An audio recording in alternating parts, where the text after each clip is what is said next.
جیسا کہ آپ حروف تہجی کے جہاں پر اینڈ ہو رہا ہے اس کے بعد نیچے جہاں پہ چھوٹے چھوٹے الفاظ لکھے ہوئے ہیں، یہ آپ کو ایک نوٹ دیا گیا ہے جس میں لکھا گیا ہے کہ نرم حروف، سیٹی والے حروف، حروف قلقلہ، حروف حلقی، موٹے حروف، حروف یرملون، ہم آواز حروف،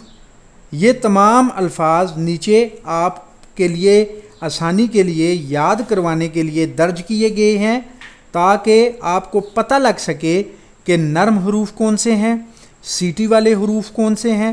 موٹے حروف کون سے ہیں، حروف قلقلہ کا کیا مقصد ہے، حروف حلقی کا کیا مقصد ہے، حروف یرملون کا کیا مقصد ہے، اور ہم آواز جن کی آواز ایک دوسرے کے ساتھ ملتی ہے لیکن ان کی ادائیگی میں فرق ہے، جیسے تا اور تا کو باریک پڑھیں گے، کو موٹا پڑھیں گے، جیسے ثا، سین، صاد، ثا کو نرمی سے پڑھیں گے، سین اور صاد کو سیٹی کی آواز نکال کر پڑھیں گے، ہا اور ہا ان دونوں میں بھی فرق ہے۔ بہت سے لوگ ان دونوں کو آپس میں مکس کر دیتے ہیں، نہ پتہ چلتا ہے کہ ہا پڑھ رہے ہیں نہ پتہ چلتے ہیں کہ ہا پڑھ رہے ہیں۔ ہا اور ہا ان دونوں میں فرق ہے، آواز ملتی جلتی ہے لیکن فرق ہے۔ آگے ذال اور زا ان دونوں میں بھی فرق ہے، ذال نرم حروف میں آتا ہے اور زا سیٹی والے حروف میں آتا ہے۔ ضاد، غا، ضاد اور غا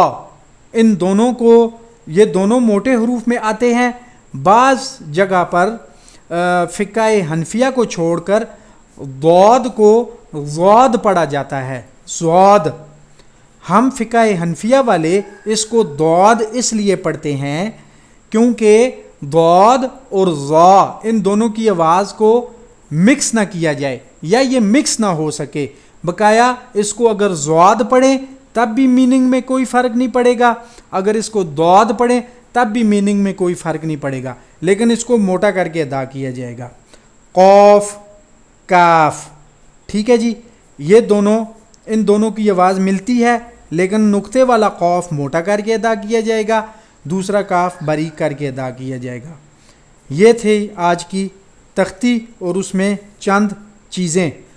کسی بھی چیز کی یا کسی بھی بات کی آپ کو سمجھ نہ آئے آپ مجھے میسج کر کے پوچھ سکتے ہیں، بقایا آپ صرف اپنی حروف تہجی کی ادائیگی کو ٹھیک کریں، حروف قلقلہ کا کیا مقصد ہے، حروف حلقی کا کیا مقصد ہے، حروف یرملون کا کیا مقصد ہے، یہ میں آپ کو آگے جا کر بتاؤں گا، آپ کو صرف زبانی یاد ہونے چاہیے۔